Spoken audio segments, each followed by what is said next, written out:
जब तक प्राणी के पूर्व जन्म के शुभ संस्कार चलते हैं तब तक वो कुछ भी करता रहे, और सपने में भी भगवान याद ना करो उसको सारे सुख मिल रहे होते हैं। तो संसार ये देखता रहता है, भगत भी डिस्टर्ब हो जाते हैं कि हम भक्ति भी कर रहे हैं, हमें आपत्तियों का फिर भी कोई ना कोई सामना करना पड़ जाता है, और दूसरा व्यक्ति सारा दिन बकवाद करते हैं, शराब पीते हैं, ताश खेलते हैं, राजनीति में बड़े रहते हैं, और कोई भी बुरे काम की कोई टाल नहीं उनके, और वो फिर भी सुखी है।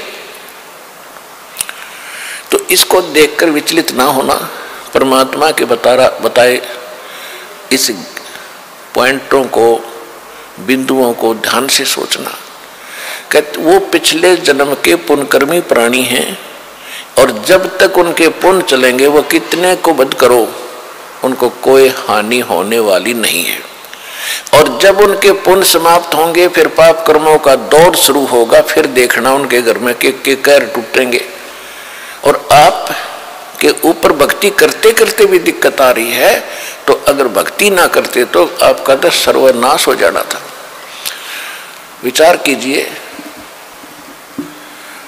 जैसे आप जी ने सर्दी के मौसम में कंबल ले रखा है या स्वेटर पहन रखी है और सर्दी फिर भी लग रही है, तो ये ना सोचना कि आप उस स्वेटर ने आपका बचाव नहीं कर रखा। अब जैसे यहाँ भक्त कई कहते हैं जी हमने पाठ भी करवा लिया, जोत भी बोल दी, चौथी हाजरी भी लग गई, अभी तक हमें कोई विशेष लाभ नहीं हो पा रहा। ये तो हो ही नहीं सकता कि जब आप इतना कर्म कर रहे हो भक्ति का तो कोई लाभ ना हो। ये तो आपकी अनजान सोच है, बालक बुद्धि है। अब जैसे सर्दी का मौसम है, किसी ने स्वेटर पहन ली और फिर भी उसको सर्दी लग रही है, तो ये ना सोचना कि स्वेटर ने अपना काम ना कर रखा। स्वेटर अपना काम कर रही है, लेकिन सर्दी अधिक है तो उसके लिए जर्सी और पहन ले ऊपर के, और उसके बाद भी सर्दी महसूस हो रही है तो कंबल ओढ़ ले।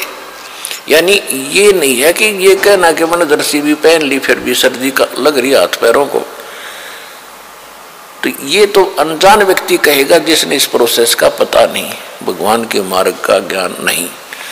तो जो आप पुण्य कर रहे हो और विधिवत कर रहे हो, पूरी विधि यहाँ पर प्राप्त है। गुरु जी के बिना दान करना व्यर्थ है। आप जी को सतगुरु मिले, आप जी को विधि मिली है, आपको पूर्ण परमात्मा मिला है, पूर्ण परमात्मा का मार्ग मिला, सत भक्ति मिली है, और फिर आप साधनाएं सही कर रहे हो, तो आप ये ना सोचना कि आपको लाभ नहीं हो रहा। आपके पाप कर्मों की सर्दी घनी है, और ये करते करते भी कहीं ना कहीं से थोड़ी बहुत ठंड महसूस हो रही है। यदि ये ना कर रहे होते तो नमूनिया होकर मर जाते, ये समझ लेना।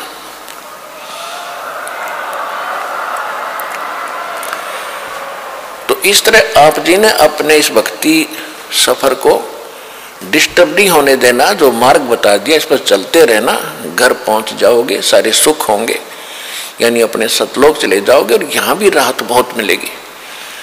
तो इसी प्रकार जो ऐसा कहते हैं वो बालक है,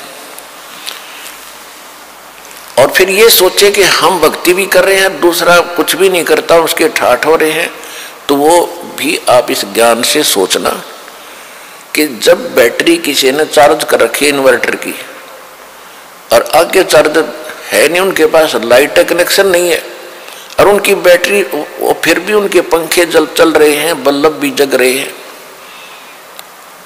तो इससे अंडरस्टूड है, अनजान से अनजान व्यक्ति आजकल समझ सकता है कि वो बैटरी कितने दिन चलेगी। एक दिन एंड होगा और फिर अंधेरे में बैठेंगे, वे गर्मी में मरेंगे। इसी प्रकार जब तक पुण्य कर्मों की बैटरी चार्ज है पूर्व जन्म की, तब तक वो आपको सुखी दिखाई देते हैं, चाहे कितने खोटे खोदो। और आप अच्छे भी कर रहे हो और फिर भी महसूस करते हो हम दुखी, आप दुखी नहीं हो। आपके ऊपर तो ना जाने के कैर टूटना था, भगवान ने आपकी रक्षा कर रखी है। तो इस करके संसार की तरफ ना देख करके परमात्मा के इस ज्ञान को आधार बना के इस भक्ति मार्ग पे चलना।